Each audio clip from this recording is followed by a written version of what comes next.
And we're going to be moving now into a discussion led by Alasdair Gunn, who we met this morning, on parenting in the age of social contagion and gender confusion. As Alasdair explained to us this morning, he's a gay man who tackled body dysmorphia himself in adolescence, and he brings a unique understanding of teenage male development. And he's going to be interviewing two parents of transgender children. They will need to remain anonymous and will be using pseudonyms. Welcome, Alasdair, and your guests. Thank you very much for joining us. I hate to think what time it is at your place. No, not at all. We've just had a few problems at my end, which is entirely my fault. So unfortunately, I can't be on screen. So we had planned to do this, that I would be on screen. So it turns out that the two guests are in good company. So I'm afraid you're the odd one out at this point. So never mind. And I'm very glad to have this discussion. It's important to us. It's the first event we did, our OGD Awareness Day, which is available online, and I would encourage people to watch. It was an international event, so it had people there was in fact a parent from Australia who was part of the conversation, and it was a very important conversation, I think, because it mixed together parents who are going through this experience with professionals who've actually been in these clinics and who have blown the whistle and so forth, so that we're not just kind of sidelining parents into some kind of victim status, but we're actually creating company where these stories can be useful and can actually create change. So I'm very, very glad to be doing this. I'm very glad that this has been scheduled as part of this conversation. So I guess we should start with introductions, and I'd like to ask both of the parents the mothers who've been good enough to join us, maybe just to tell us for a few minutes, how they got in here.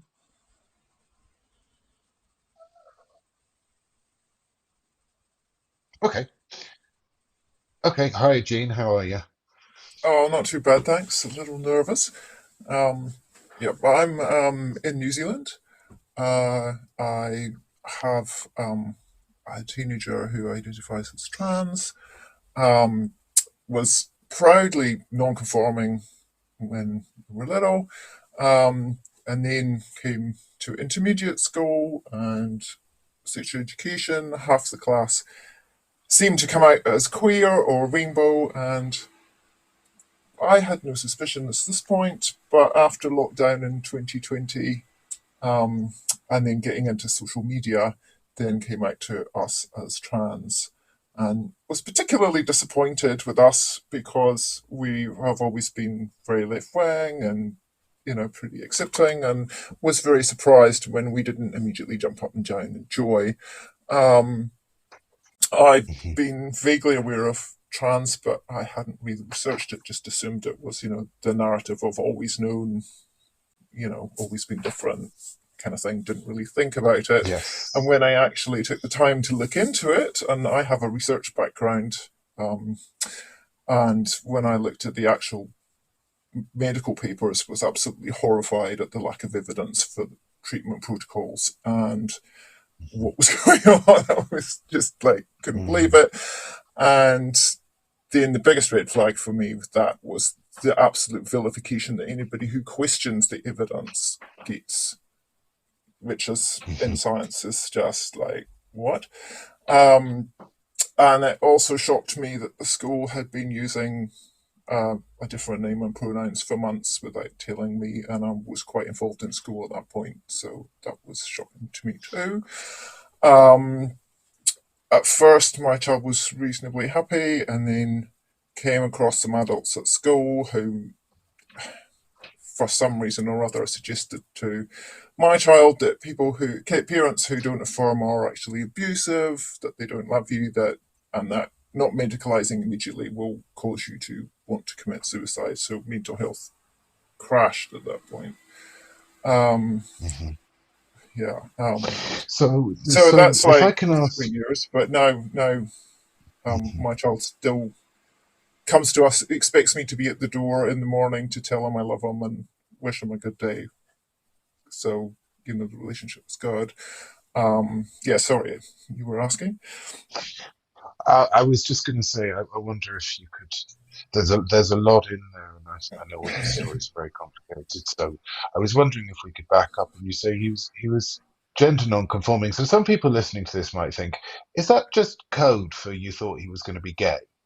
And No, and that's so just. I I had ask you that no question idea. in a I kind had of no idea. It's just like what you call gender non-conforming. Um, played with cars and things was all fine, but wanted to grow hair long from very young. Loved pink, mind you. I know lots of boys who like pink. But yeah, was very much like partial to pink myself, liked but yeah. theories and Revo's and all the rest of it. But was quite like I'm a boy who likes pink. Who cares? Sort of thing. I've got So tools for it. so do you, it sounds like he's what confusing sexuality and gender. Would that be a fair statement, or is that a misunderstanding of it on my part? Oh, I don't know where he's at. I don't know. Okay. Very confused. It feels Definitely it confused. feels very much like this ship had already sailed quite a long way out into the ocean by the time that you saw what was going on, and it sounds like the school Hmm. was a big part of that. Yeah, I think the school and the peer group definitely.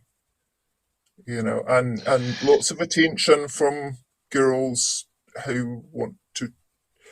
It's almost like having a little doll, make a fuss Yes. of prettifying and all that kind of stuff, but they don't actually want to be friends. So lots of attention, but nothing Yeah. there. So very confusing. Well, I mean, it's certainly the case that social contagion in teenagers runs much more among girls, but social contagion is transmitter as well as recipient, and it seems that in more female dominated groups, this ideology is more prevalent, which means that if you are a young man who's more likely to have female friends Hmm. or mixed friends, so is it something like that? Is there that as a factor Yeah, going on as well? Yeah. yeah, Okay. yeah. I think so. And recently diagnosed as autistic. Okay. So he's got So quite a few of the features that we've come to associate with this phenomenon. yeah, and quirky and Yeah. imaginative, and loved to play imagination games with the girls because the boys weren't so into that. Um, Mm. Very creative, So you're in a funny. parent support group, that's correct, isn't it? I think you're part of a support group. Yes, yes, yes. I am. Yes. Can Originally, you it was all international groups online, and then I bumped into a New Zealand group, which has been great right. to actually meet up in real life and get And how New much Zealand girls. commonality do you see with between your child and the other children of the other parents? Are they all, are there major differences, or are you seeing quite a lot of common Um, features? Mostly, most of the children seem to have either autism or autistic traits. Many Mhm. creative, quirky. Yeah, yeah. There's a sort of type almost, but most of the group have girls. Mhm. But yeah, there's all that Um, commonality and also very much not fitting in socially. And I think that's the autistic thread. But some have not autism but and what ADHD or sort of okay, and what sort of age did that start not fitting in, or is it just a case of always being a bit different? yeah, always been a bit different. I mean, we Always had being a bit wondered different. from an early age if there was autism, but I'm not Mhm. an expert, so I seem to be tracking to general meeting goal developmental milestones and chatting away and meeting eye contact. So I thought, oh no, it can't be. It must just be a bit different. But yeah. So when you say that there's kind of a lot of peer influence, what's the mechanism of that? Is it like this is going to make me popular, or is it that blunt, or is there something else going Um, I'm not sure. Definitely, there's a need for attention. So anything that gets attention gets amplified, on? and this gives attention from a certain group, but less so recently. So, That's interesting. Why, do you have any theory as to why that is? just they've got older and the Hmm. social skills, have put some off, I think, or Right. lack Okay. thereof. Okay.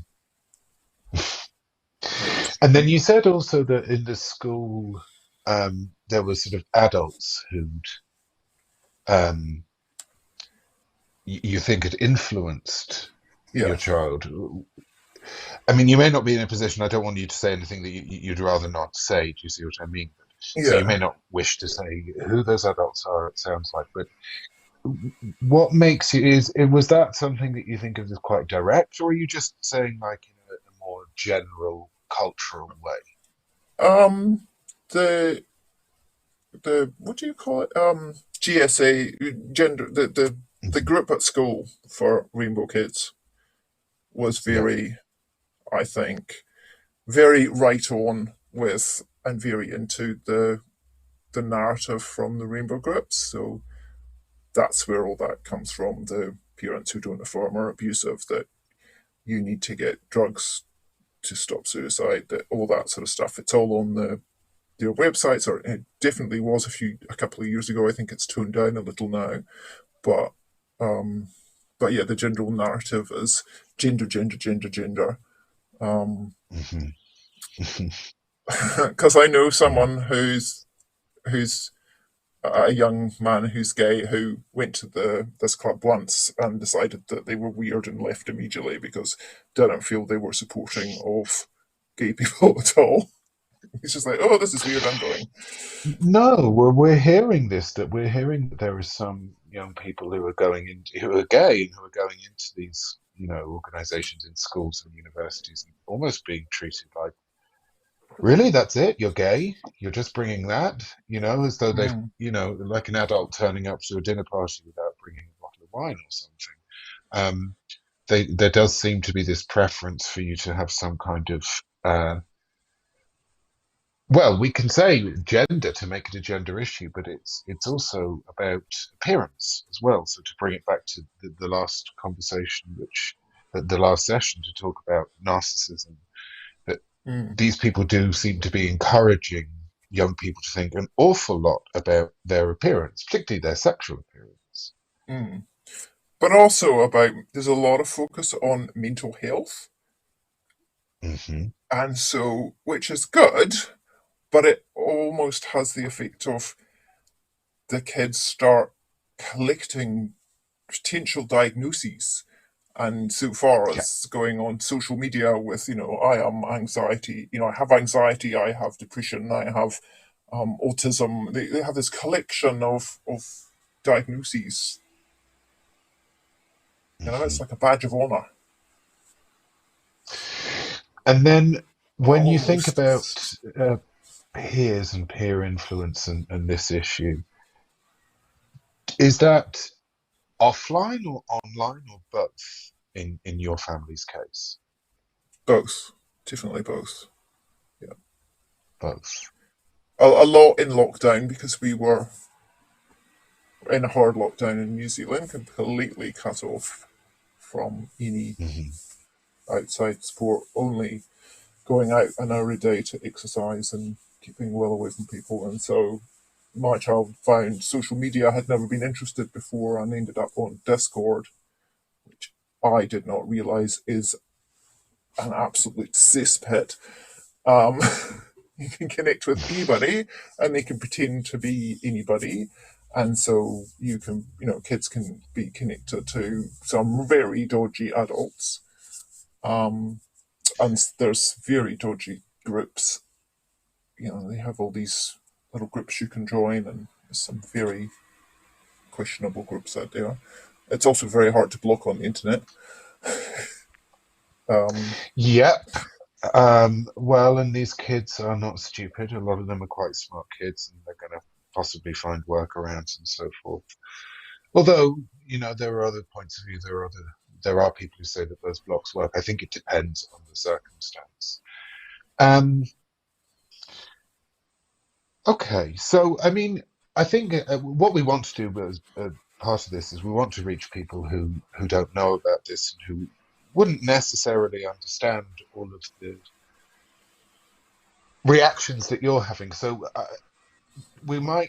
might ask a question in a spirit of devil's advocacy, not because I believe it for a second, but what would you say to somebody who said, well, it might not be what you would do, but it isn't your body, and so you don't really know what your child's feeling is, what this feeling that's being reported to you, what that actually is. What would you say to that person? well, I have very, the feeling is one thing. I feel very concerned, great empathy for the feeling, but when you look at the treatment, it is not treating the feeling. It's not helping. I don't think I can't see how it helps the feeling to physically damage your body, which all of the treatments do, whether drugs or surgeries.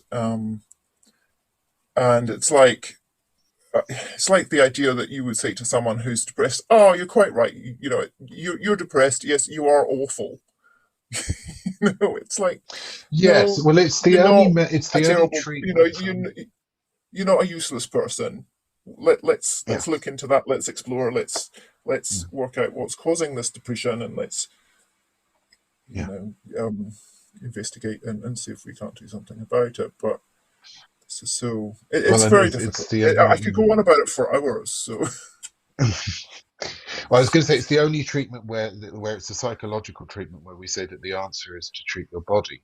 Now, you could say there's an exception to that, which is cosmetic surgery, which you could say, well, we say that's I have a psychological problem with my whatever, nose, whatever, and I'm going to treat my body. But this is never presented as this is really at the absolute other end of the spectrum. It's seen as absolutely critical and far from sort of tweaking to improve one's self-image.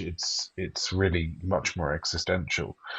Um, But I so think a when lot of the you studies on cosmetic surgery show people, you get one cosmetic surgery and then something else pops up and you decide that, I've got my nose done, but now I don't like my cheekbones, and it moves. And I've read about the trans thing, and that you go on the drugs and you think, oh, that's good, but now I want to have this feature bigger, or this, it moves around. It's not a Mhm. simple solution. Well, and this is what a lot of detransitioners say, which is that when they look in hindsight at their own medicalization, or even more broadly their own transition, that the next thing was always going to be, so they had this sort of burst of what's described as euphoria as a result of whatever it was, getting people to agree to pronouns, or perhaps starting testosterone or estrogen, or then perhaps surgery. And afterwards there comes a crash when you realize it's not actually dealing with the problem, or perhaps subconsciously you realize it's not dealing with the problem. Mm. um, so we've now got Elizabeth, so I guess maybe because we could talk about, like, it's so in depth, so I guess maybe we could just start the same way and say hi, Elizabeth, and maybe you could just talk about what brought you here and how long you've been in this, and just the circumstances, and whatever you'd like to say, really. Okay, thank you. So my child is now 20 and has medicalised. So I think for a lot of parents, there's a generational gap and difference between what happens and where you're at in the journey. So for us, we had a quirky daughter who did not cope well with going to high school. It was a classic ROGD presentation where we got the ASD diagnosis, didn't fit in at school. High school was a nightmare, bullying, outsider. She was lonely, anxiety, school refusal. So it really, it was incremental, but it just got worse and worse to the extent that there were panic attacks and no sleep. And yeah, so that's kind of how we ended up at a gender clinic, because, you know, it was a while ago, 2018, and I wish I knew what I knew now, but we were deer in the headlights at the time. And, you know, good lefties, we're tolerant, you know, accepting. But as we moved through all the specialists and counsellors and GPs, you know, you slowly begin to realise that no one actually cares. There's no holistic viewing of you or your child, or a child in particular. No one ever interested in the ASD diagnosis, and all roads kind of led to the gender clinic. And we did that. We did one appointment, and that was kind of like the catalyst where we woke up and just said, there's something wrong here. Wow. Because they sent us away.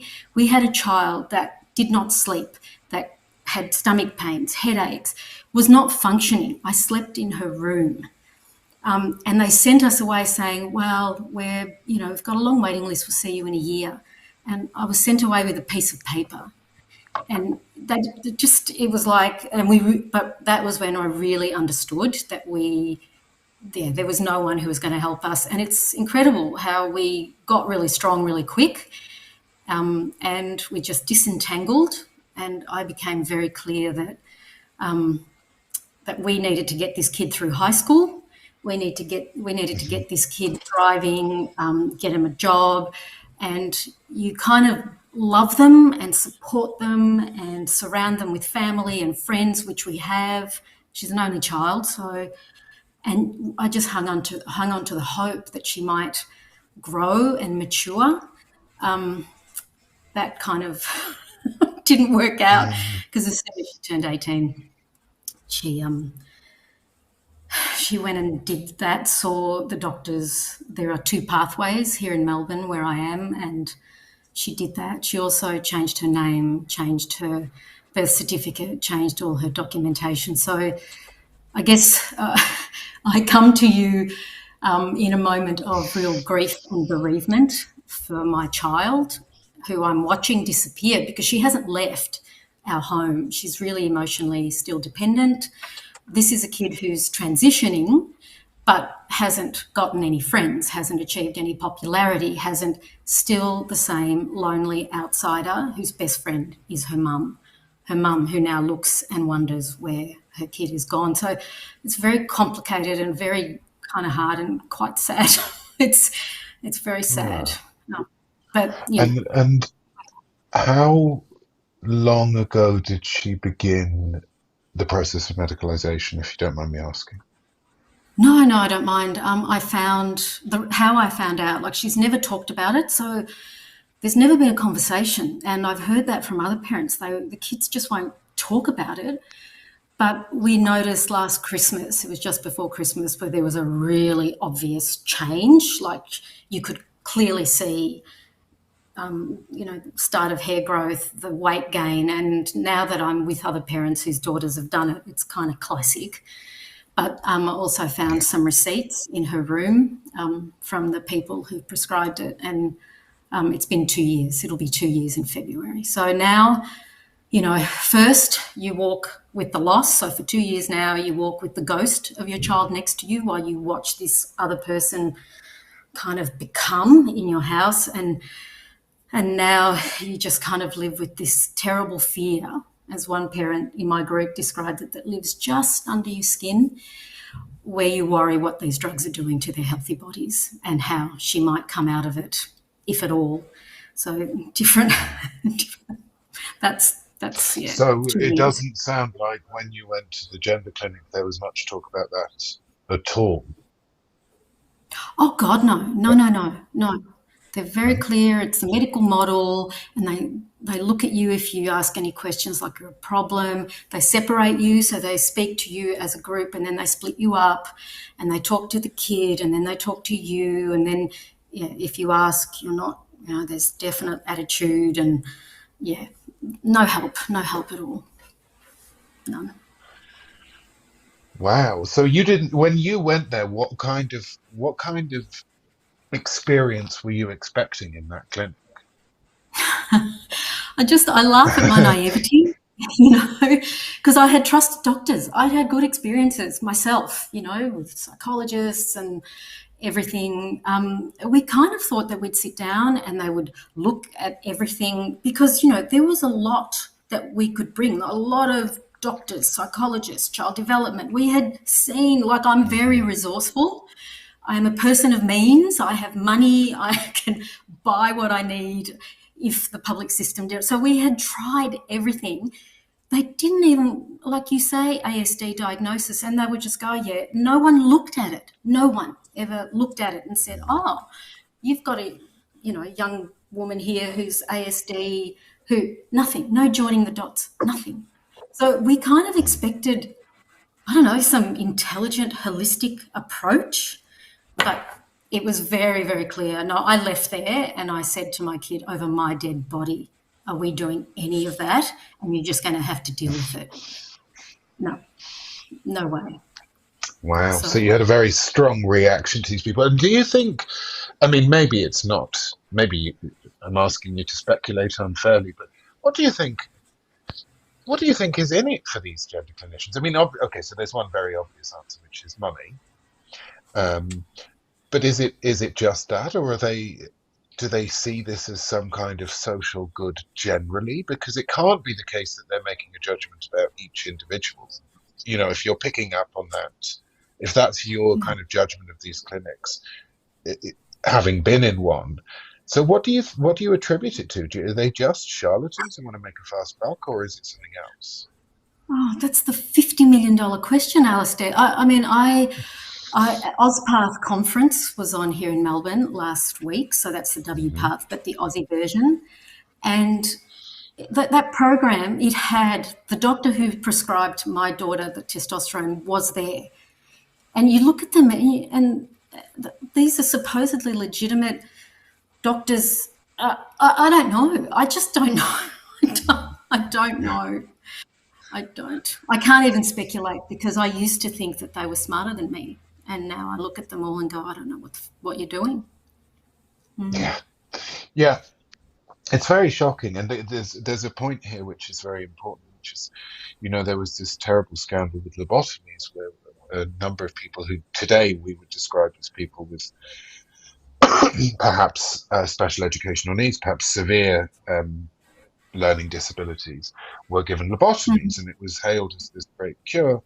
And in fact, they were just, taking out the part of the brain which was reacting to everything around and putting people into a vegetative state. And it went on for a very long time. And the reason it went on is because everyone else in the medical world, all the, from, midwives to GPs to everyone else, dentists, said, well, we assume they know what they're doing.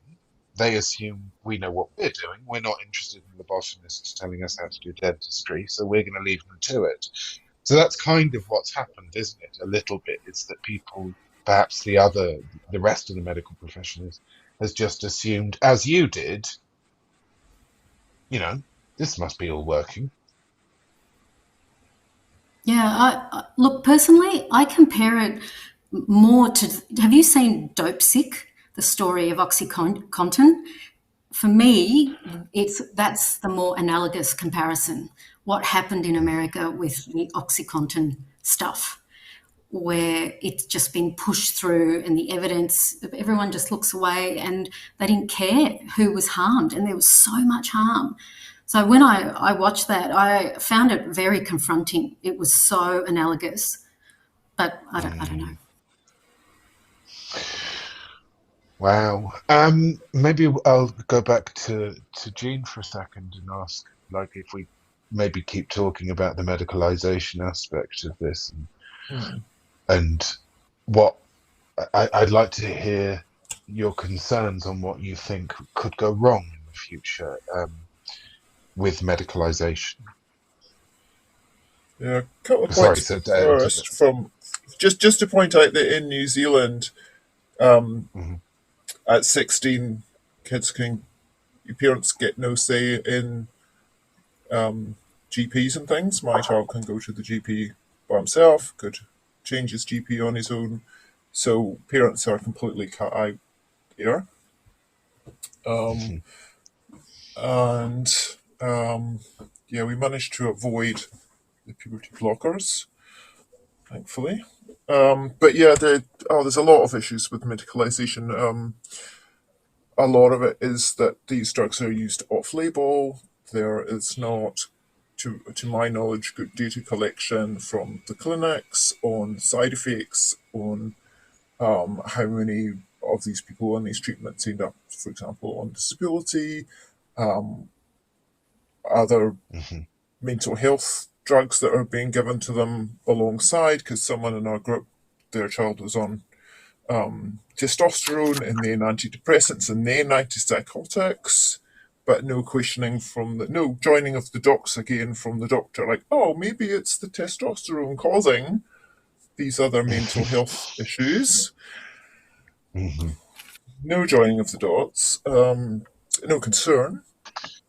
And then, well, so it sounds like there's a you'd had myriad a sort of concerns, but I mean, I, as a 50-something-year-old, went to the doctor to try and get estrogen for a perimenopausal symptom, and they had to refer me to a specialist, and there was huge hoops and huge concerns over just putting me on estrogen for a week, a month, and I'm a woman. And but yet someone in our group, their son went to a clinic and was given estrogen at 17, presumably for the rest of his life. Just like that. It doesn't make sense. So one of the things we hear is this idea about, sort of, to continue on talking about mental health, that there is this claim that young people who feel like they're a member of the opposite sex, let's say, are in so much danger in mental health terms if that is not accepted as true. Is that something, Jean, that you've heard? I mean, you might want to answer this in relation to your own family. If not, you might want to talk about the group that you're in if it's too personal a question. But I'm wondering whether that's something which has been mobilised, which you're familiar with, personally. Yeah, I've had people say to me, "Oh, rather a dead son than a live daughter than a dead son," and I know for a fact that several people in our group have had equivalent statements and get sent to them, and they've been said by medical professionals to people. Mine wasn't, but theirs was. And if So you look into medical the figures, professionals. it's just not true. In fact, we know No, that suicidality is contagious, and all the advice from the Samaritans is, there's very strong reporting guidelines on reporting suicide and how you report it, because it's known to be contagious, and they've known that since the 18th century, since there was a book about a character committed suicide, and there was a wave of copycat suicides across the people who read the book. And so the very fact of telling the kids, because people will say this in front of the kids, that if you do not medicalise, you will commit suicide, has the iatrogenic effect of putting the idea in their head, oh, if I don't do this, Yes. I'm going to become suicidal. And yeah, we know that's a dangerous thing to do. We shouldn't be doing it. And there are detransitioners who sense this. Yeah, but it's in all the media. Yeah. It's pushed, this idea that if they don't medicalise, they will commit suicide, and that's known to be a very dangerous thing to say with suicide, because we know it's contagious. That's not in doubt. There are detransitioners who've said that they actually, in hindsight, they genuinely believed they were at a hugely elevated suicide risk, and then they had a moment of realization when it came to them that actually the extent to which they were at risk of suicide was something which was within their gift, was in their control. They could decide how they wished to react to whatever it might be that's making them feel uncomfortable. And so it's really very much teaching weakness as a value, as a positive value, vulnerability and weakness, but it's more than that. It's kind of helplessness. And is that when you say that people have heard that from in your group that you're familiar with, that people have heard that from medical professionals? Are these in gender clinics? Is this in a gender clinic, or are these people more widely, like GPs and so forth? The one that gave me a quote before was a psychologist that said that to them. Okay. Wow. In front of their child. Wow. It was a psychologist that said it to us. It was a psychologist. Oh, yep. Yeah. Mm. And what do you think, in terms of fighting back against that, do you feel that there's, how do we even begin to do that? I mean, I suppose the boring answer is one person at a time by telling them the facts. But once that's kind of seized your family, what can you do about that in practical terms?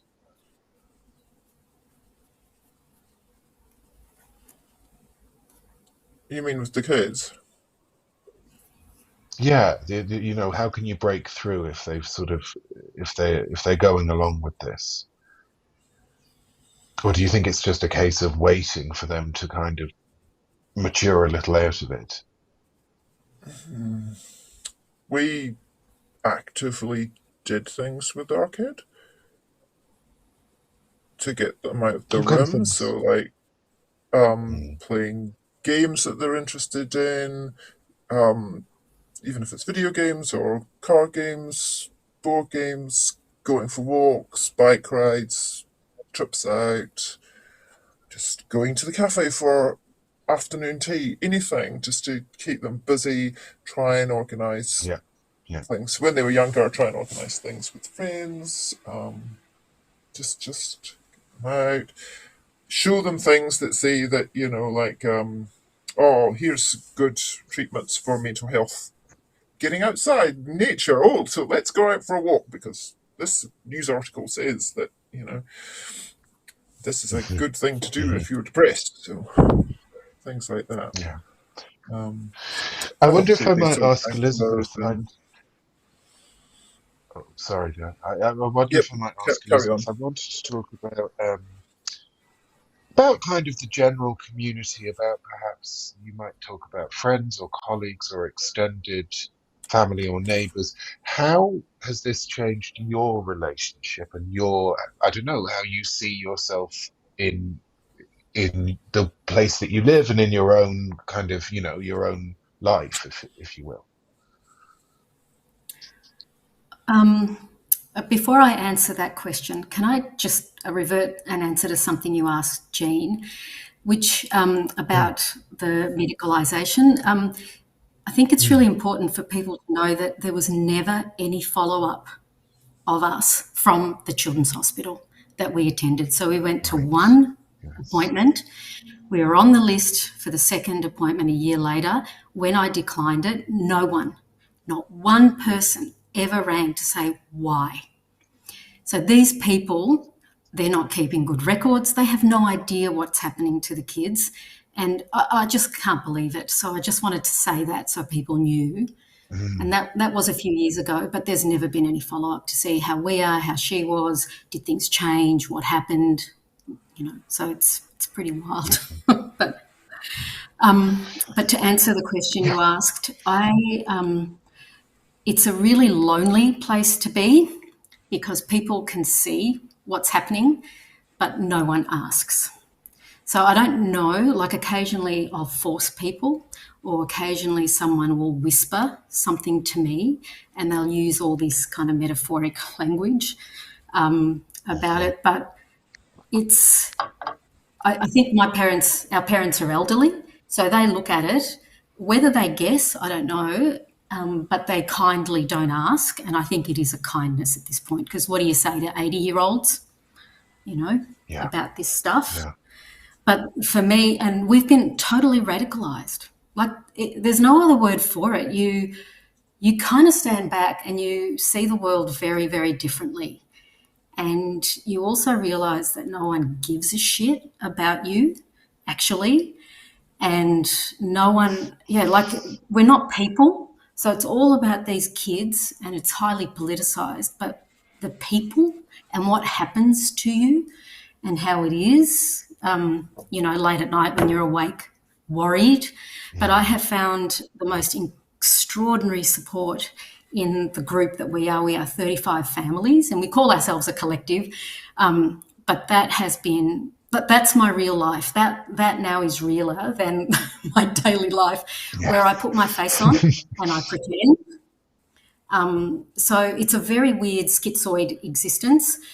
But, I am an optimistic person, and personally, I don't think I've ever been smarter.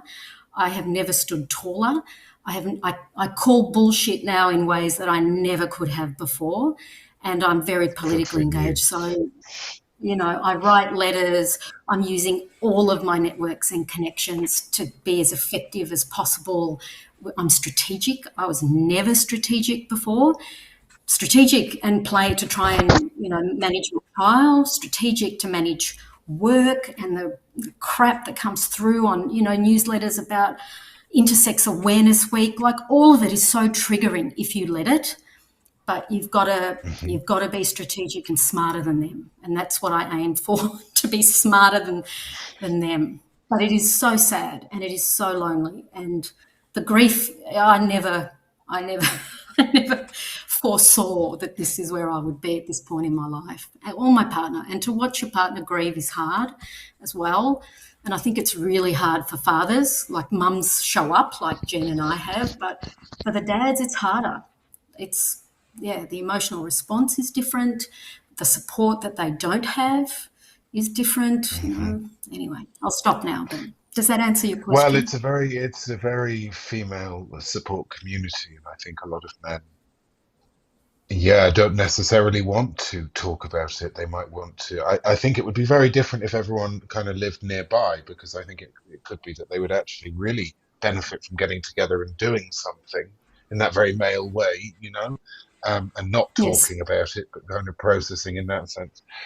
No, that does, and I think it's interesting, because I'd liked, one thing which this conversation has demonstrated already and is demonstrating, is that this is not a case of you not understanding LGBT issues or being generally sort of phobic or generally conservative. It seems, if anything, that it's delineated in the other direction, and that in both cases, it's your combination of your perhaps professional and other personal skills, but then your personalities, which have led you to be a lot more inquisitive and a bit more demanding, and it's come up wanting. And so I wonder if you could speak to that. Like, are you seeing in your parent group other parents who are very, very educated on this issue and have done a lot of learning?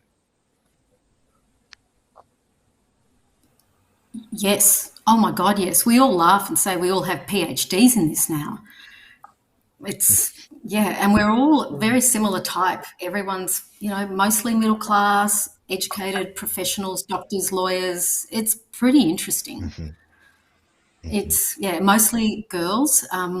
We've got a handful of older ones like mine who have medicalised.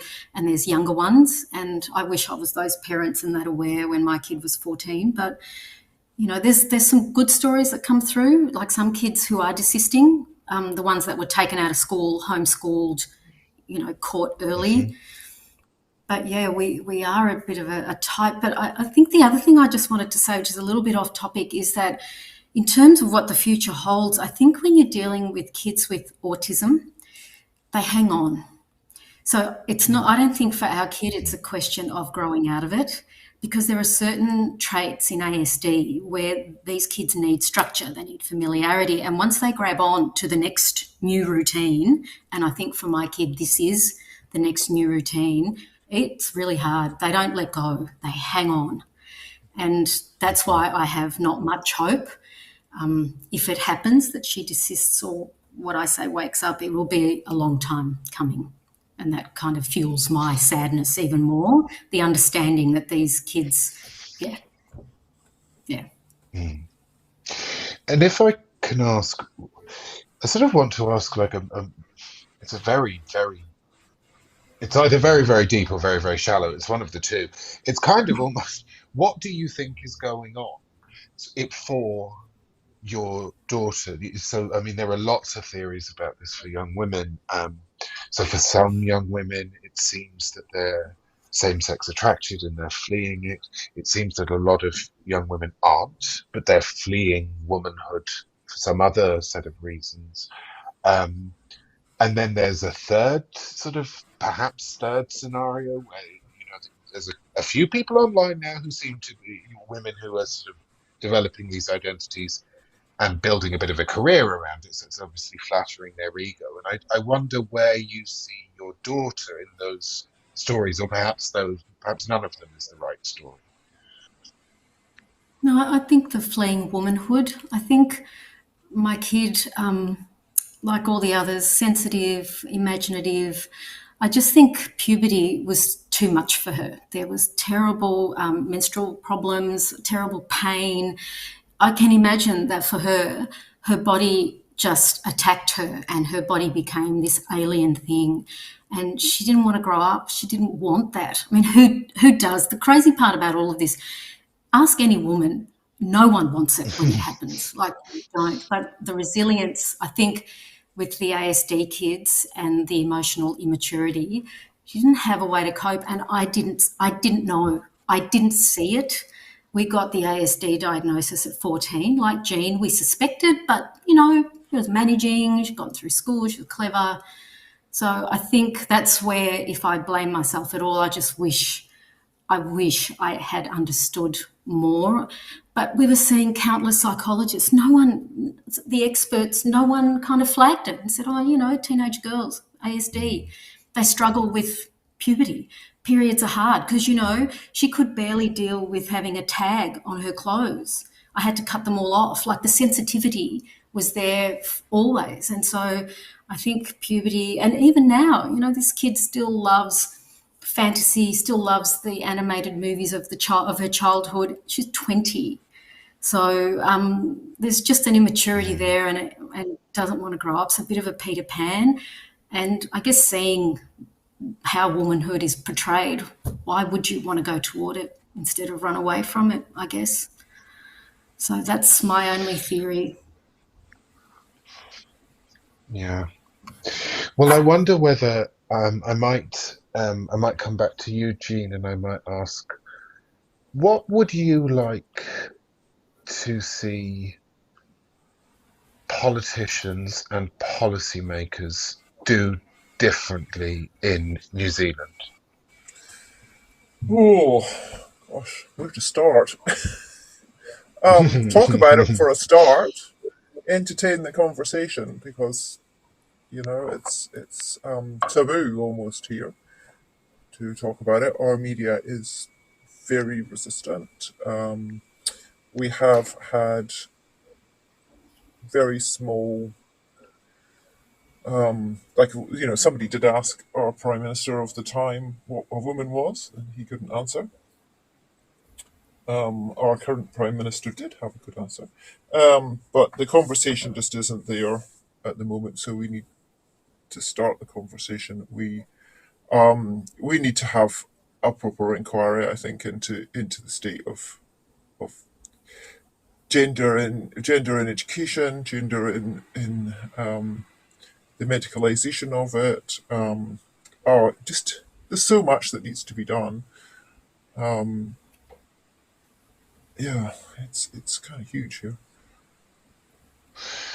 Okay, and I might ask and Elizabeth the same you know, question, they except need to get rid of they do need to get rid of this policy in schools that says that kids must be affirmed and socially transitioned, and the schools have many of the schools have uniform closets that they'll provide the kids with uniform behind their parents' backs. All that kind of stuff goes on, and just something that's not related to the politics or anything really is just generally, you know, someone from my group was very keen for me to say that they need to stop this gaslighting of parents because it's so isolating, it's so terrible. You don't know who to talk to. Many parents are afraid to raise concerns or doubts, and as yeah. Elizabeth said, really isolating. And these people So who do starting the this stuff, they conversation. don't know our kids. Yeah. Yeah, You know, you they are the don't world ask expert on your kids, and yeah. how was your kid as a child, but they don't ask. They just assume. And I might just ask Elizabeth very quickly the same question. Then hopefully we'll have a couple of minutes left for questions. So I might just say, Elizabeth, like in the analogous question. So in Australia, if you could, in one sentence, just so we can get to questions, what would you wish the politicians to do? They need to listen to parents. That's what we're trying to achieve. Because here in, Victoria, where I am, I think Labor all over the country, they vote in blocks. They can't vote, say if there's a call for an inquiry, like there have been, one at federal and one at state level. Labor votes as a block. We need to get in there and talk. They need to listen to parents. We've got to find chinks to somehow convince them. The Greens are lost, but they have no power anyway. But it's Labor that we've got to work on. Okay.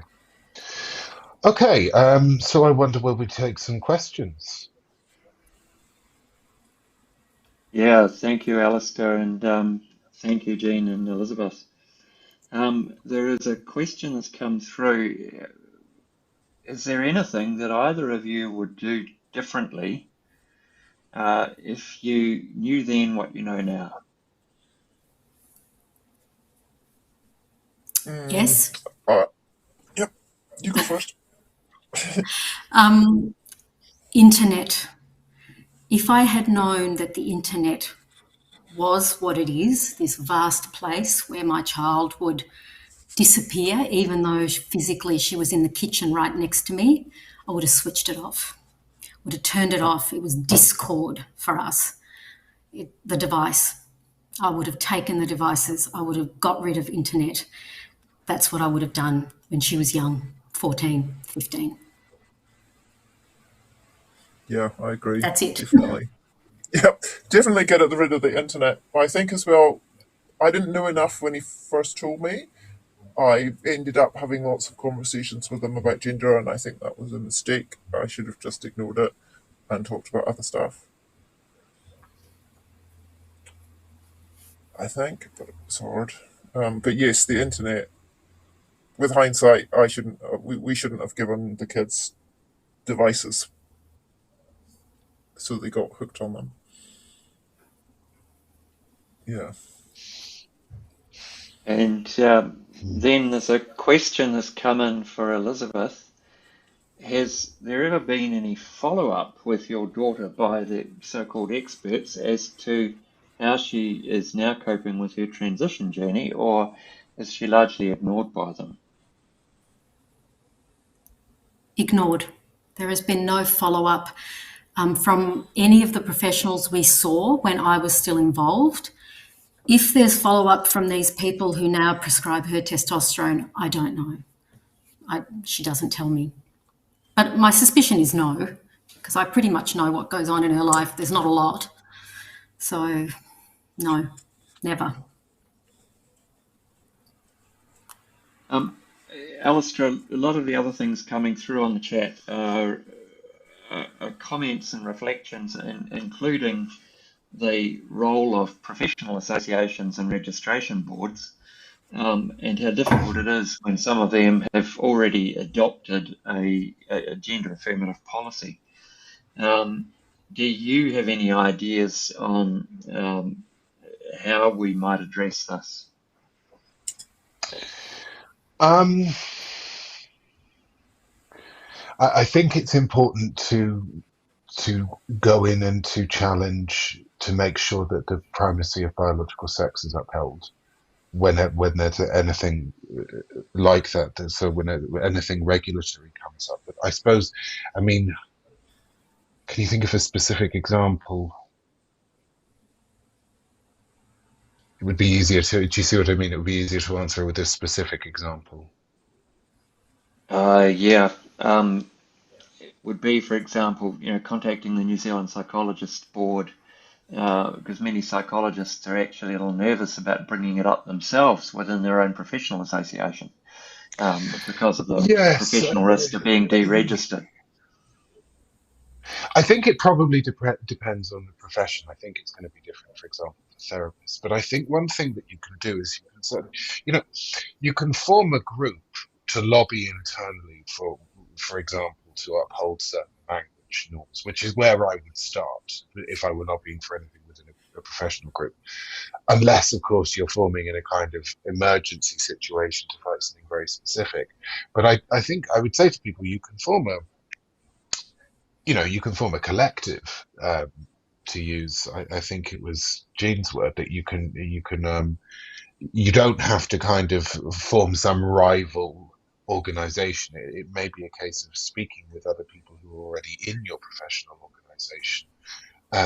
Because I think then if you've got the confidence, if you know that there's another 16 people who are going to vote with you and agree with you, then that makes all the difference, rather than kind of background lobbying as an individual. I mean, I certainly think people should do whatever it is they feel comfortable with, but I would encourage anyone who's coming at this from, I do think it depends on the profession, but with something like that, I would say the first step is making connections and forming informal groups. Thanks, Alistair. And now a question for Jean and Elizabeth. In your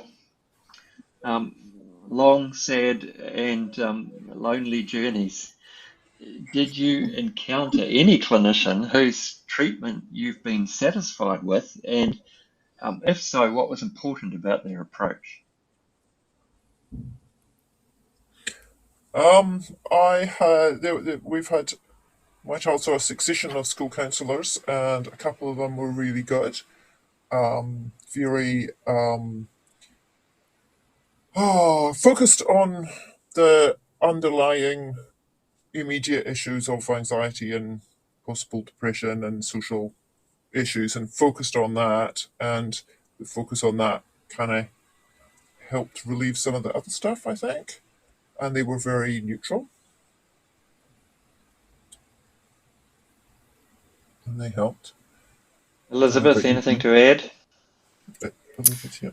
We were lucky. One of the times we ended up in emergency because of panic attacks overnight. We had a lot of those, but we were lucky when our daughter was around 17 that this particular registrar who was on, like the psychiatrist young woman who was on that night, she looked at us, she listened to us, and she finally, someone who prescribed antidepressants.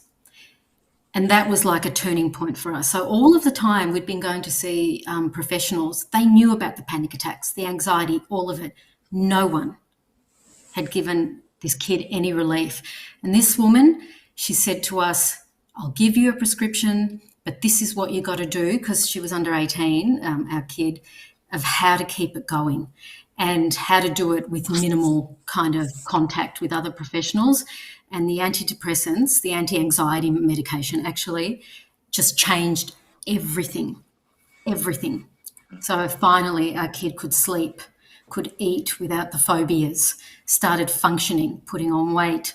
Like, it was a real turning point in our family life, and some normality finally descending on us to allow us to kind of function. So that was the only time. She was, I'm so grateful to her. There's another question which it may have come up within your wider support networks. It's a question about whether computer games with some of the client group may have been a factor where people take on quirky personas as avatars, and while it appears to be about connection, it's actually a very solitary activity in an escapist world. Has that come up with any of the young people that you know about through your networks? No, well, mine, yeah, avatars is a big thing for mine. Always choosing the female one and lots of time on outfits and hair and all that kind of stuff, and thinking that that means something about how he is. And I like point out, well, I always play as a guy in computer games. Like, it doesn't mean anything. But yeah, there seems to be a big thing about that. I don't know about you, Elizabeth. No, my kid was not a gamer. Yeah, so I have nothing to add.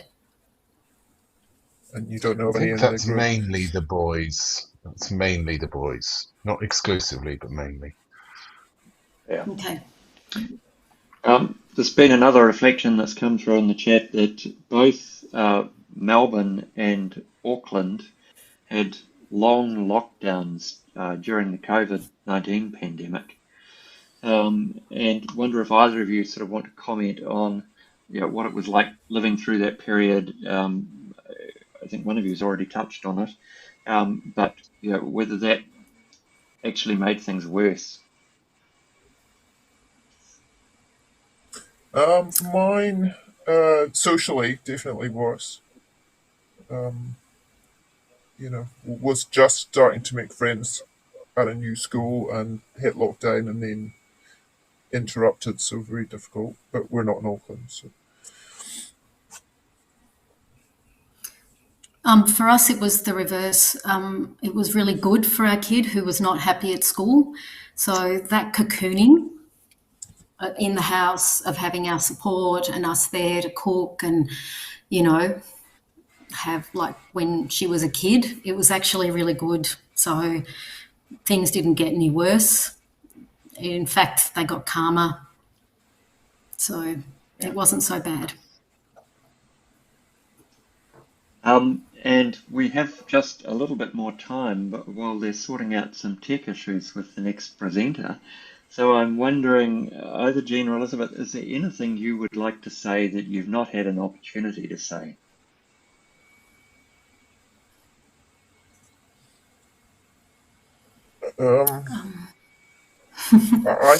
Something that's come up in parent groups I've been in, not just the New Zealand one, but general ones, is the mental effects, the effects on parents' mental health. I mean, I know of many parents who have had suicidal feelings through this. It's incredibly difficult. I know for myself, we walk on eggshells at home a lot of the time, because of the cult-like nature of the belief you can't confront anything head-on, so you're constantly on edge, and losing friends. It's generally very difficult. I don't know about you, Elizabeth. Look, mine's a little bit more kind of esoteric or intellectual comment. My final one. It's just I ponder the use of supportive parent as opposed to someone else who might look at me and go, well, you've been unsupportive. You haven't supported affirmation. And I find that really, I just kind of want to leave people with the thought that people like us who support their kid outside of instantly giving them drugs, we are unbelievably supportive. Like Jean said, the things we do, the family connections we nurture, the love bombing, the skills teaching, the really looking towards their future, we are just as supportive as parents who choose the medical model. And I think, if you find yourself using those words, just think twice or maybe question the person who's using them, because most parents are incredibly supportive. It's just being, dare I say it, a bit weaponized at the moment, and it increases the isolation that we feel and the sense that we're being undermined by being labelled this way. That's all. Yeah, and I have actually said to mine, if you did medicalise and anything went wrong, who would be there to look after you. Oh, yes. Should you Yes, be in exactly. trouble, it will be us. Because Of course. these people who claim to be supporting you, they're going to vanish. They will not, Yep. Exactly. change dressings or give you meds or look after your personal needs should you be disabled in any way. They won't. They'll vanish and find someone else to support. It'll be us, your family, who loves you. We are the ones who will be there. We'll always be there for you. I also feel quite a lot of anxiety for what's to come. So I've already met some detransitioners here in Melbourne, and you can see the damage, you can see the vulnerability, and I'm so anxious because there's nothing in place. No one's announcing the plan to deal with their health needs. No one's announcing the hub that might look after them. There's nothing, and no one's thinking about it, and I get so anxious on their behalf.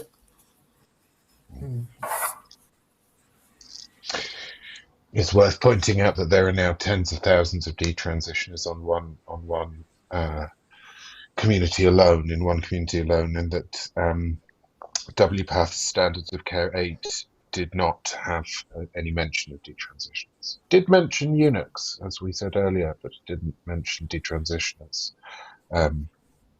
Despite the fact this is obviously a very rapidly growing cohort. Yeah. Well, that was the same at the OzPath conference. 3 whole days, nothing on detransitioners. They had stuff on prisons, they had stuff on sex work, everything but. It's astonishing that they can get away with it, to me. Alasdair, this is the last time you're going to be with us today. Is there anything that you want to say that you haven't had a chance to put across? I'd like to thank Jean and Elizabeth. This is the main thing I'd like to do, and wish them both the very best, and say thank you for speaking about what's happening. I know it's difficult, and I know it's private, and there are people who are waking up to this, and there are people who care, and I hope that this can be the beginning of more confidence for all of us, just in whichever way you can take it and you can find it, to kind of continue doing what you've been good enough to do here tonight, is what I would say. Well, thank you for having us on. Thank you for having us on. Much appreciated. Thanks very much also to Alasdair, particularly for his work on boys, bringing boys to the attention, because I think they're often missed. You're very welcome.